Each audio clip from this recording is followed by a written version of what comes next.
अगर ऊपर वाले का डिफरेंशिएट करें इसमें तो बनेगा 1 बाई जो आपने लिखा वो 2x upon 1 plus x square, और इसका बन जाएगा 2x, है ना।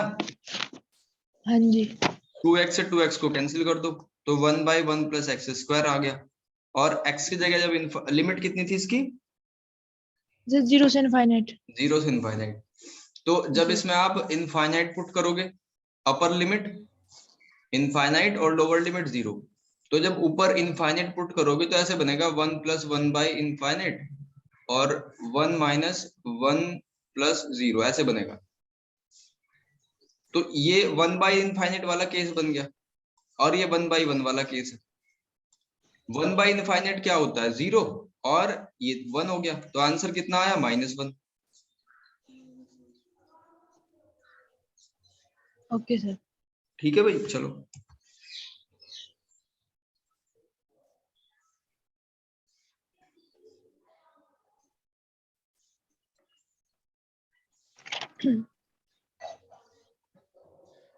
तुम्हारी बुक में एक टॉपिक है एसिम्प्टोट के नाम से,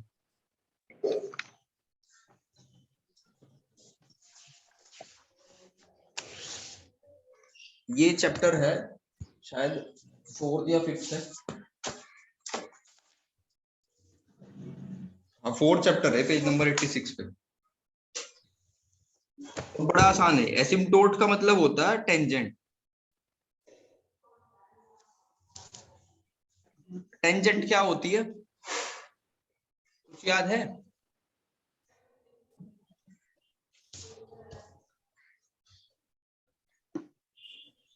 नहीं सर। टेंजेंट एक लाइन, हिंदी में पता नहीं इसको क्या कहते हैं, भूल गया मैं, याद तो था। टेंजेंट वो लाइन होती है जो किसी भी कर्व को एक पॉइंट पे टच करके जाए, स्पर्श रेखा। ठीक है, इसको टेंजेंट कहते हैं। शायद हिंदी में इसको स्पर्श जया के नाम से कहते हैं, स्पर्श जया कुछ ऐसा, जो एक पॉइंट पे टच करे केवल उसको कहते हैं टेंजेंट। ठीक है, तो हमने कुछ शेप पढ़ रखी थी, जैसे सर्कल, ये क्लोज्ड शेप है, इस पे आराम से टेंजेंट बन सकती है, एक टेंजेंट होगी यहाँ पे, या एक ऐसे टेंजेंट बना लो एक पॉइंट पे टच करके जा रही है। लेकिन कुछ कर्व ऐसे है जो क्लोज्ड नहीं है, ओपन है। जैसे जैसे अगर ये है, इस पे हमें टेंजेंट ड्रॉ करनी है, तो टेंजेंट ऐसे ड्रॉ करेंगे, ये हम मान लेंगे कि कहीं इनफाइनाइट पे जाके, कहीं बहुत दूर जाके ये वाला पॉइंट, ये टेंजेंट इस कर्व को छुएगी, इसको टच करेगी। ठीक, तो एसिम्प्टोट क्या है, टेंजेंट एट इनफाइनाइट, यानी अनंत पे इनफाइनाइट। ठीक, टेंजेंट एट इनफाइनाइट का मतलब है कि एक ओपन कर्व होगा, एक ओपन कर्व होगा और उस पे टेंजेंट एकदम से तो दिखेगी नहीं टच करती हुई, मान लेंगे कि इनफाइनाइट पे टच करेगी। ठीक है भाई, और टेंजेंट का इक्वेशन ये होता है y is equals to mx plus c, 11th में पढ़ा होगा, इक्वेशन ऑफ टेंजेंट। जी सर। ठीक है, बस यही कॉन्सेप्ट है इसका, एक एग्जांपल से इसको एक बार क्लियर कर लेते हैं। जैसे एक कोई कर्व है, y cube minus 3 xy² minus x² y और plus 3x cube minus 3x² plus 10xy minus 3y² minus 10x minus 10y plus 7 is equals to 0। अब ये कर्व क्या है, कैसे बनेगा, ये तो बना नहीं सकते हम, इसमें तो बहुत टाइम लगेगा, x की वैल्यू डालने पे y निकलेगी, फिर कुछ ऐसा होगा। तो डायरेक्टली हमें इसका एसिम्प्टोट फाइंड करना है, ये दिया हुआ है कि इसका एसिम्प्टोट फाइंड करो, और ओब्लिक एसिम्प्टोट होगा वो, ओब्लिक का मतलब सारे के सारे अलग अलग होंगे, अभी समझ आ जाएगा। जो पहली एक्सरसाइज है उसमें ओब्लिक के बारे में पढ़ते हैं, दूसरी में जब इक्वल हो, टू इक्वल, इसके बारे में पढ़ा जाएगा। तो इसका तरीका क्या होता है एसिम्प्टोट फाइंड करने का, इसका मेथड ये है, जो इसका शॉर्टेस्ट मेथड है, आप इसमें पुट करो x की जगह पे 1 और y की जगह पे m, x की जगह 1 और y की जगह m। तो बताओ क्या इक्वेशन बनेगी? m cube minus 3m square minus m plus 3 minus 3 plus 10m plus 3m square minus 10 और ये क्या आएगा ny minus 10m plus 7 बराबर 0।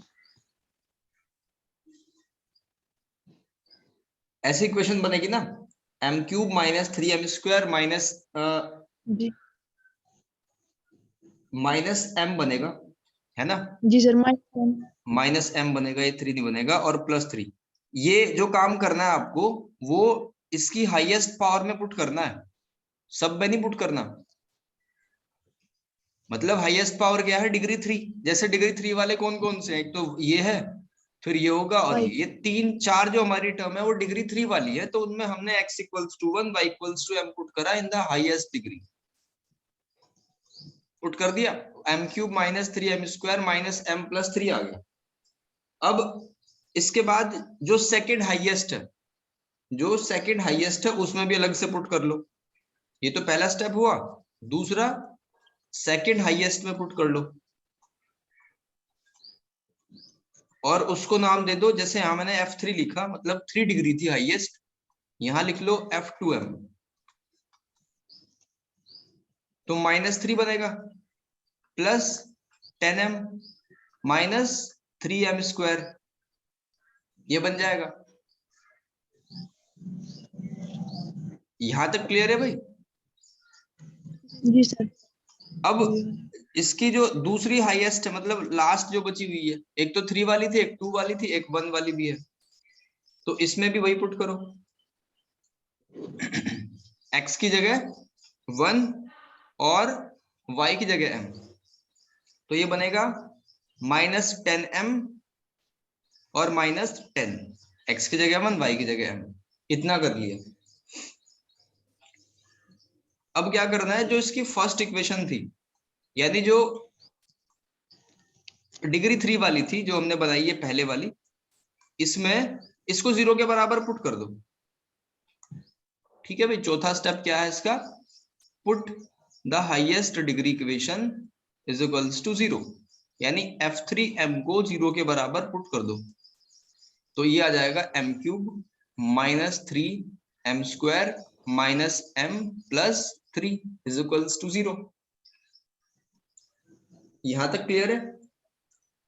जी सर। अब ये क्यूबिक इक्वेशन है, इसको सोल्व करके आपको m की 3 वैल्यू मिलेंगी, ये तो पहले ही कंफर्म है। क्वाड्रेटिक से 2 मिलती है, लीनियर से 1 मिलती है। तो इसको सोल्व करते हैं। फर्स्ट वाले पेयर में से क्या कॉमन ले सकते हैं?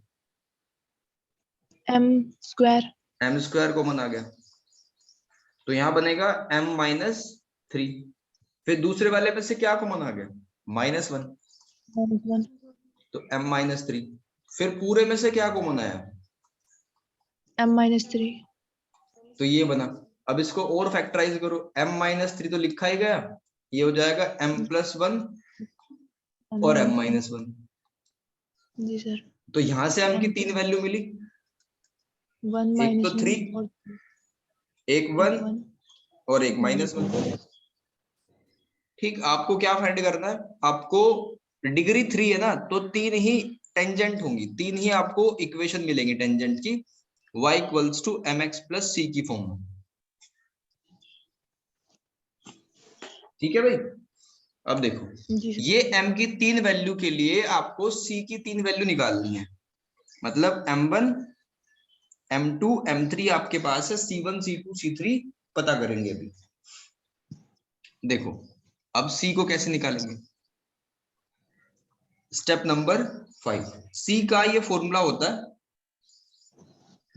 कि जो भी आपका सेकंड हायर ऑर्डर वाला था, यानी F2 था, उसको ऊपर लिखा, और जो सबसे हाईएस्ट था उसका डिफरेंशिएट करके नीचे लिख दिया। ठीक, सेकंड हाईएस्ट क्या था?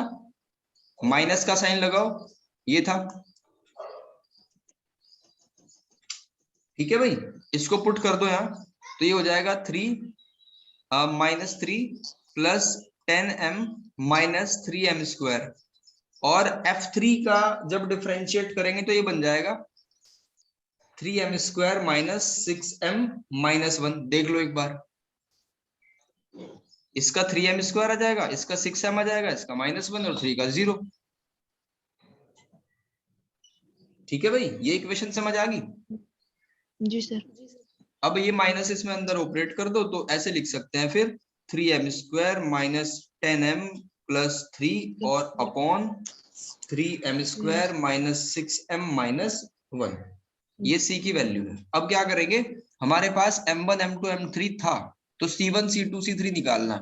तो देखो, सबसे पहले m1 की वैल्यू इसमें 1 पुट करोगे तो c1 आएगा।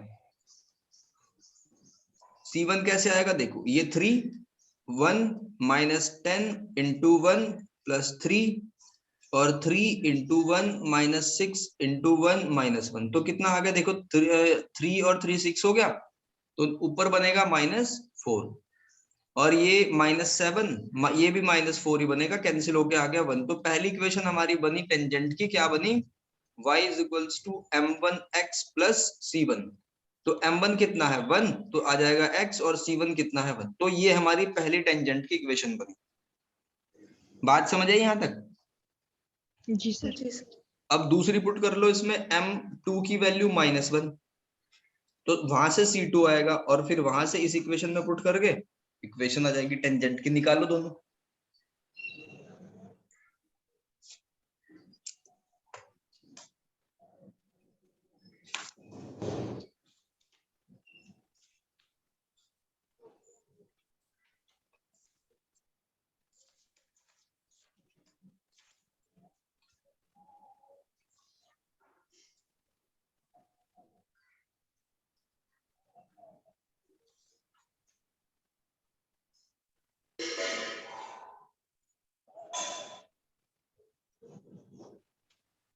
-x+2 आ गई सर c2 में।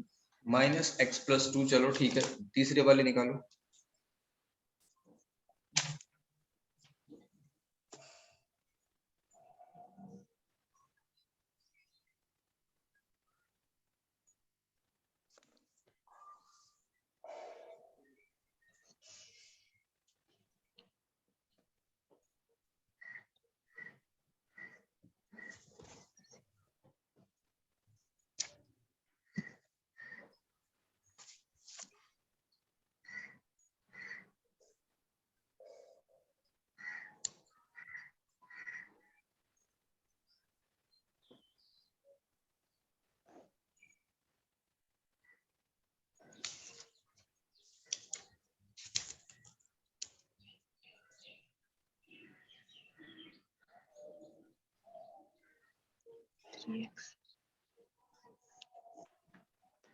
थ्री एक्स आ गई सर ये।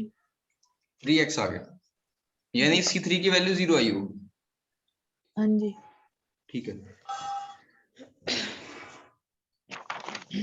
एक बार प्रोसेस को पूरे को डिटेल में बताता हूँ। सबसे पहले हमने सीखा कि एसिम्पटोट क्या होता है, एक ऐसी टेंजेंट जो इनफाइनाइट पे किसी ओपन कर्व को कट करे। इसका तरीका क्या है फाइंड करने का, उस टेंजेंट की इक्वेशन का, कि 3 पॉइंट पे कट करेगी तो 3 टेंजेंट निकलेंगे, 4 पॉइंट पे कट करेगा तो 4 टेंजेंट निकलेंगे। और वो पॉइंट पे कट करना कैसे पता चलेगा आपको, डिग्री से, जितनी डिग्री उतनी ही आप इक्वेशन पता करोगे एंड में। तो क्या करते हैं, हाईएस्ट डिग्री में सबसे पहले x इक्वल्स टू 1 और y equals to m put करते हैं, एक इक्वेशन मिलेगी, फिर उससे छोटे वाले में, फिर उससे छोटे वाली में, और सबसे बड़ी वाली को 0 के बराबर पुट करके m1 m2 m3 आ गया। और c फाइंड करने का फॉर्मूला है कि जो छोटे वाली है वो ऊपर, मतलब जो सेकंड हाईएस्ट है वो ऊपर, और सबसे हाईएस्ट का डेरिवेटिव करके नीचे। ठीक, तो यहाँ m1 पुट करा तो c1 आया, m2 पुट करा तो c2 आया, m3 पुट करा तो c3 आ गया। अब एक क्वेश्चन है, करके देखो।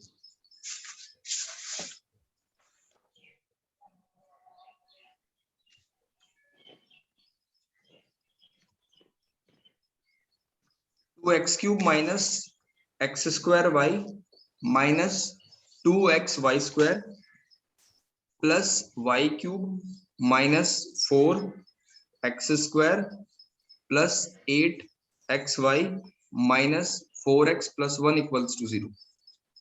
इसको ट्राई करो।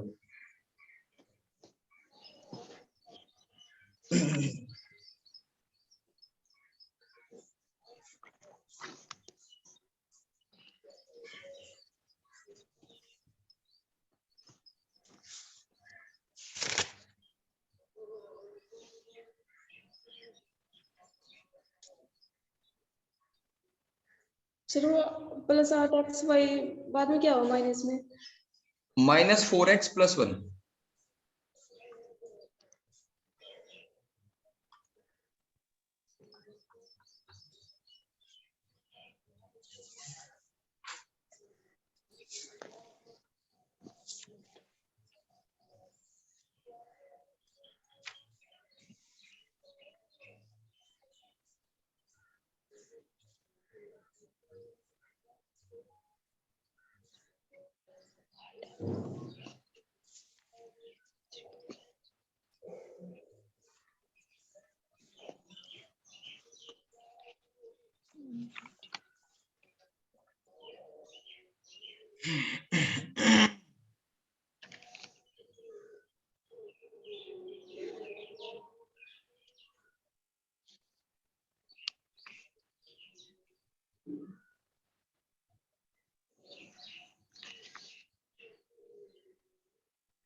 जीत गया भाई।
सर इसमें जहाँ F3 का डैश करना है डिफरेंशियल, तो ये F3 की तो सर ये 1 डिग्री का तो 4x ही है बस खाली।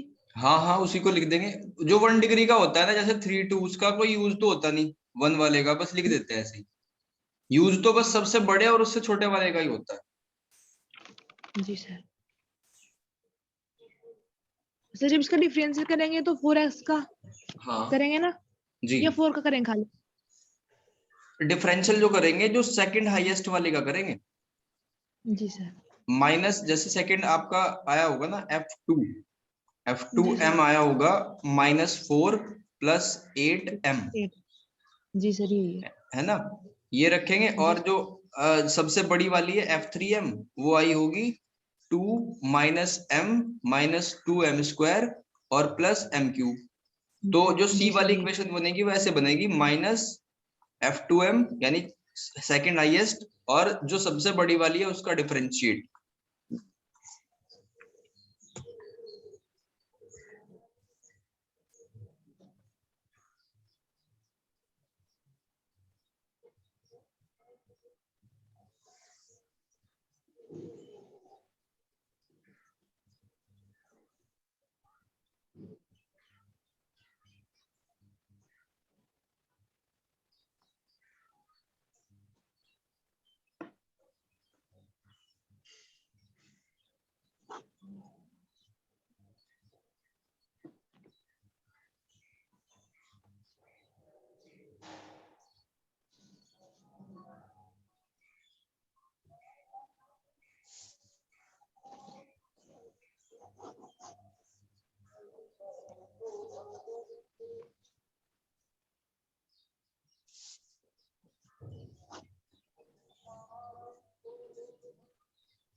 सर आ गए C1 C2 C3 आ गया भाई। जी।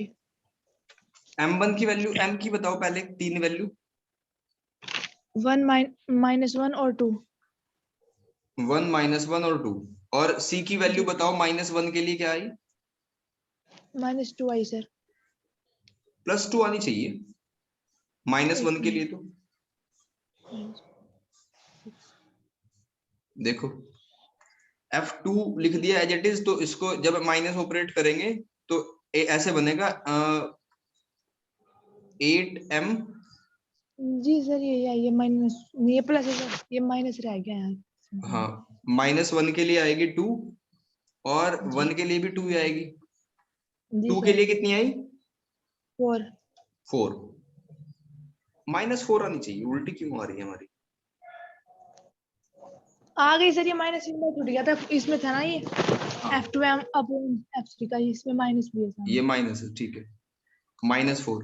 अब इनसे तीनों से एक एक इक्वेशन बना लो बस। y = m into x + 2। फिर दूसरी बनेगी, उसको y1 कह दो, y2 ये x1, और ये हो जाएगा 2 इंटू x1 + x2 प्लस ये आ जाएगा y = ये 1 आएगा ना, 1x2 + 2, ठीक है। और y3 आएगा 2x3 + 4 -4। ठीक है, ये 3 इक्वेशन है जो बताएंगे एसिम्पटोट किस कंडीशन में, किस स्थिति में है। इसमें कोई दिक्कत भाई? नहीं सर।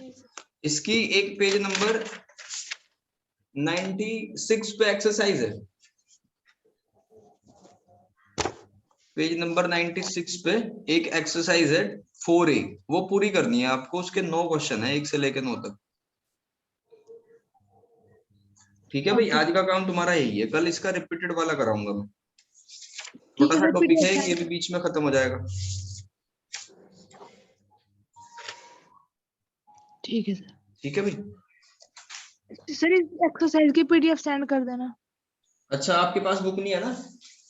नहीं सर अभी नहीं है। चलो मैं कर दूंगा इसकी अभी। Okay sir. चलो ठीक है।